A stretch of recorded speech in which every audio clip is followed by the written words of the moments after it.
Sumainyo ang Panginoon at sumayo rin. ang mabuting balita ng Panginoon ayon kay San Mateo. Papuri sa iyo, Panginoon.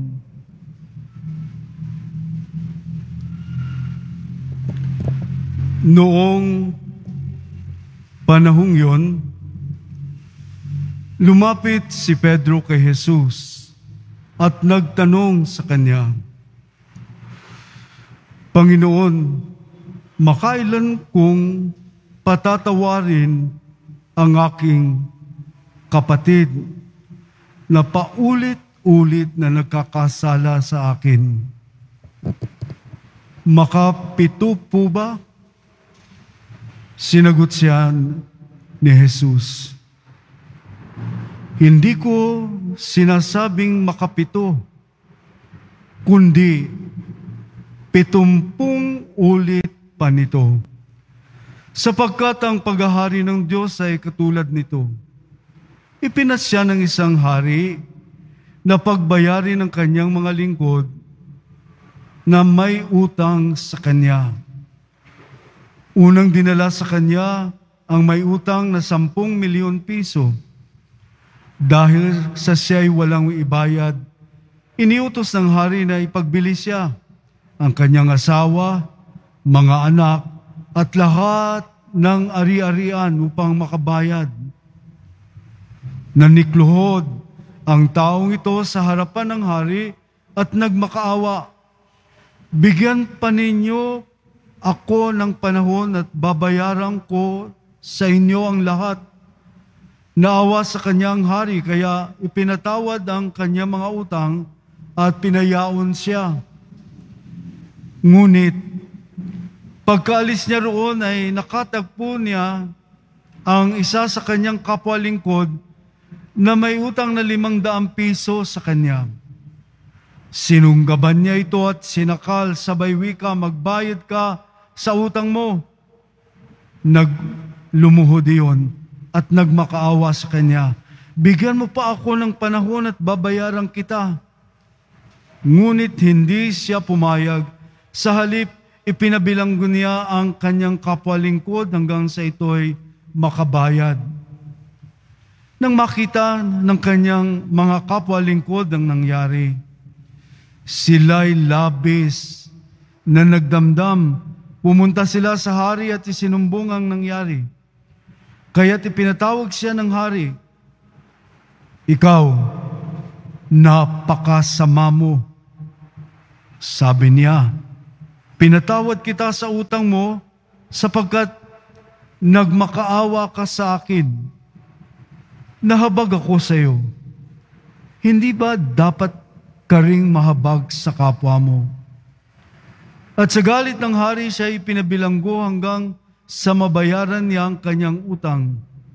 Gayon din ang gagawin sa inyo ng aking amang nasa langit.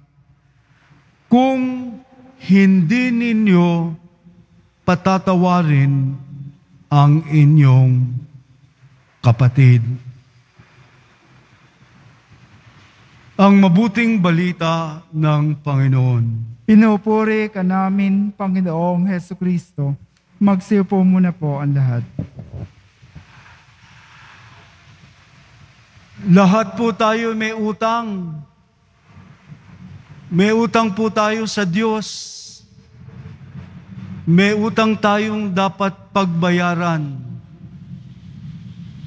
At tayo rin, kung tayo may utang sa ating kapwa, dapat din tayong magbayad.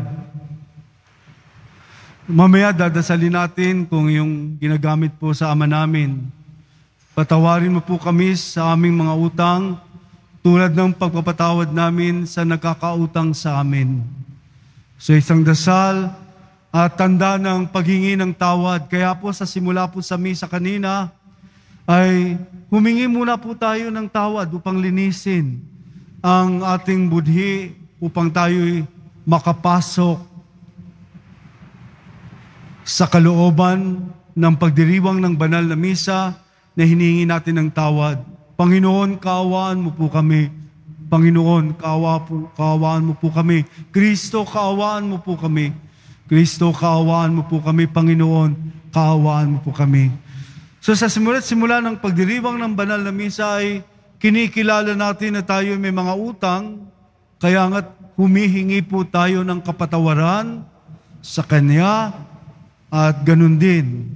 Sinasabi po sa paghahanda po sa banal na misa, iniisip din natin na bago tayo po lumahok at pumasok sa daloy ng pagdiriwang ng banal na misa, ay iniisip din natin na tayo'y may tungkulin na humingi ng tawad din sa kapwa natin at magpatawad sa mga kapwa natin na nakasakit sa atin o nagkasala sa atin. So ito po ang daloy ng isang nananalig sa Diyos. Ang patuloy na paanyaya po sa atin na kasuklaman ang kasalanan. Nadinig po natin sa unang pagbasa kanina sa aklat ni Sirach. Ang sinasabi po, kasuklaman, ibig sabihin, lahat ng mga bagay na dapat nating hindi maisakay sa ating puso, mga bagay, mga hinanakit, galit, sinasabi po dito, patawarin mo ang iyong kapwa sa kanyang pagkukulang, at pag ikaw ay dumalangin sa Diyos, patatawarin ka rin naman. So ito po yung ating requirement. Kaya nga po pag sinabing, meron ba akong dalang mga hindi pa pinagpapatawad o pinapatawad sa aking buhay? Baka meron pa, kahit sinasabi po sa unang pagbasa, ano ba yung puot? Napupuot ka pa ba? At this point, pagngingit-ngit ay dapat kamuhian. Ngunit sa mga makasalanan, yan ay pangkaraniwan. Natatandaan ng Panginoon ang kasalanan ng bawat tao. Alam po ninyo, God is all-knowing, omnipotent. Mula sa pinakamaliit, katiting na kasalanan hanggang sa pinakamalaking kasalanan, alam ng Panginoong Diyos ito. Kaya't wala po tayong dapat itago sa ating sarili na tuwing tayo po'y hihingi ng tawad, atin pong inihihingi ang lahat ng anumang mga pagkakulang, mga bagay na kahinaan sa ating buhay, mga kasalanan na nangangailangan nating kilalanin sapagkat wala po tayong malilihim sa Diyos. Ang mapagiganti ay paghihigantihan din niya. Patawarin mo ang kapwa sa kanyang pagkukulang. At kapag ikaw ay dumadalangin sa Diyos, patatawarin ka rin naman. Ang taong nagtatanim ng galit laban sa kapwa, hindi sabi nagtatanim. Pag tumawag sa Panginoon, walang kakamtang awa. Tingnan niyo yun. May sabihin natin, ikaw hanggang ngayon, 2023 na, baka nagtatanim pa kayo ng galit sa inyong mga puso o yung mga taong nakagawa sa atin ng kasalanan, nakasakit ng ating damdamin.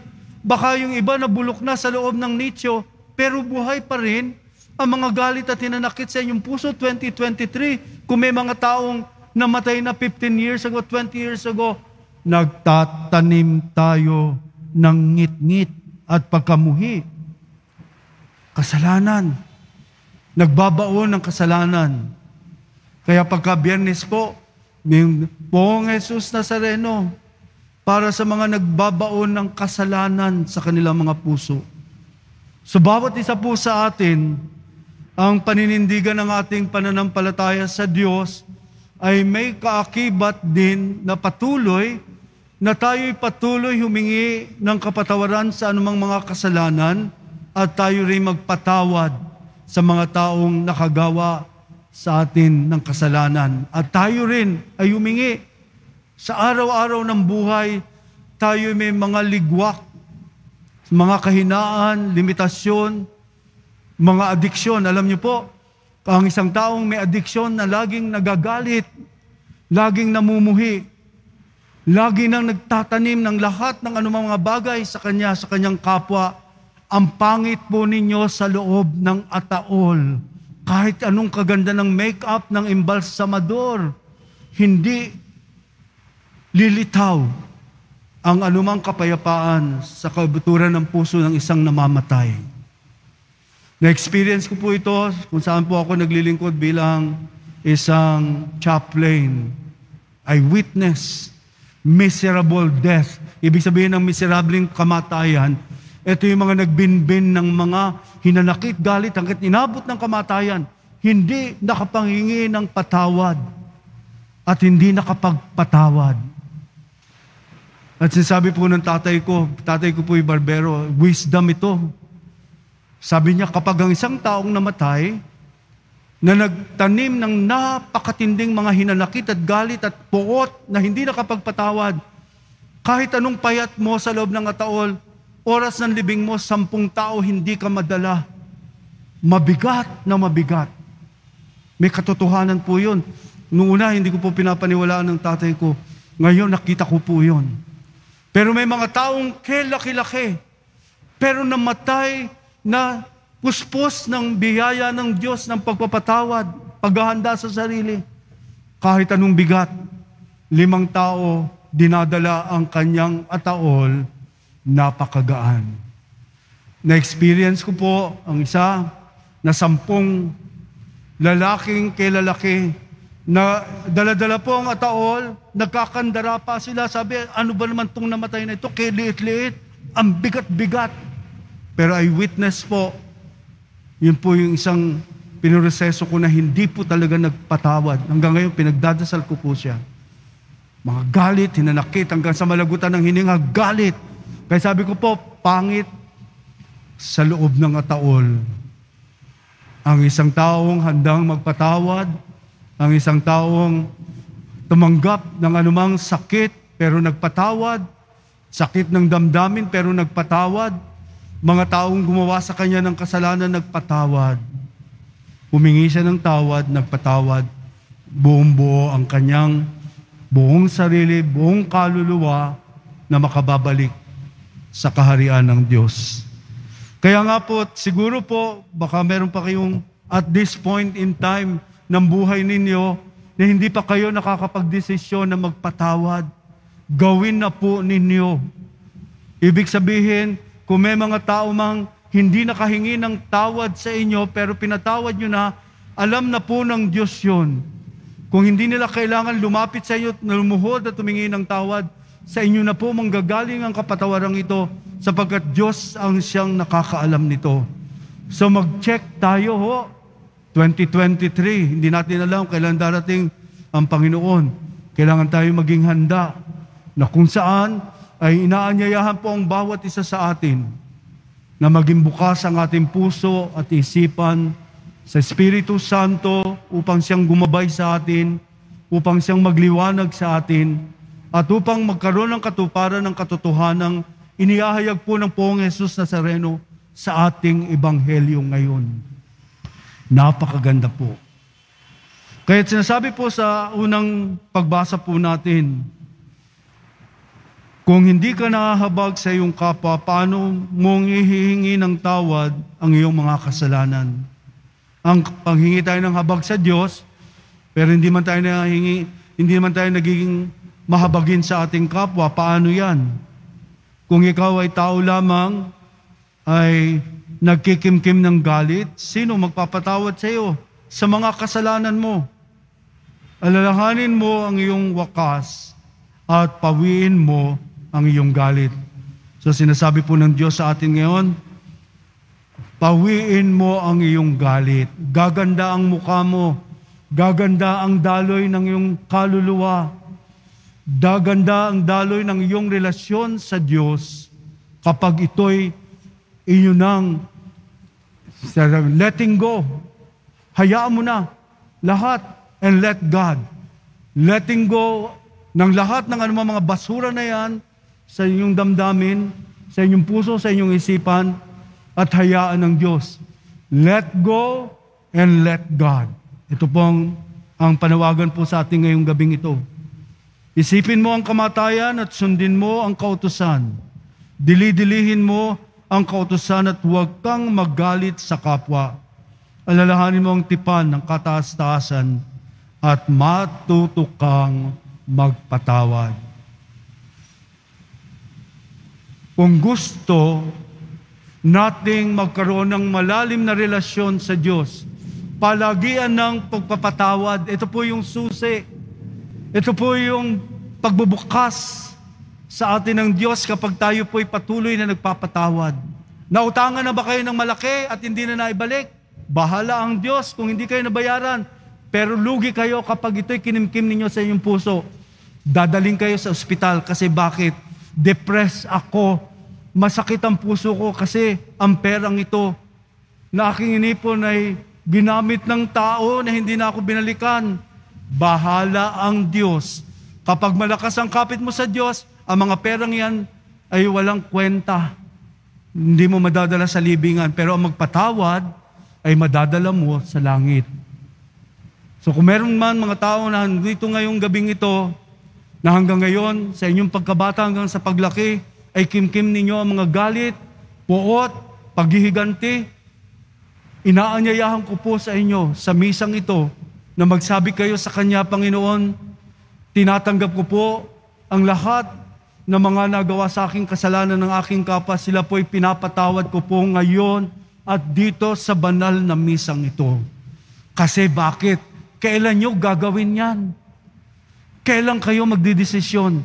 Ngayong gabing ito ay inaanyayahan kayo magdesisyon na ang lahat ng mga puot at galit na naipon sa inyong mga puso ay ihingi ng biyaya na hayaan ng Diyos na ang maghari, hindi ang mga galit at mga kasamaan na nailagay sa ating puso. So ilingin po natin yon. Kasi bakit po? Kailangan sa isang taong sumasamba sa Diyos, nananalig sa Diyos, naniniwala sa Diyos, at sumasandal sa kapangyarihan ng Diyos. Yun po ay desisyon ng isang taong mayroong matinding pag-ibig sa ating Poong Jesus Nazareno. Kaya sa mabuhay o sa mamatay, tayo'y sa Panginoon. Tandaan po natin yan. Mamaya, kakantahin po may walang sino man ang nabubuhay sa sarili lamang. Walang namamatay sa sarili lamang. So nais ko po kayong anyayahan ngayong gabing ito na sa buhay ng ating pakikipagkaisa sa Diyos ay kailangan po tayong magdesisyon ng mga desisyong kailangan sa pagharap natin sa Kanya na ang mga laman ng ating mga puso ay dapat laman ng pag-ibig. Hindi na mga puot, galit, hinanakit, paghihiganti, at iba pa na siyang magiging sagabal sa atin sa relasyon natin sa Kanya.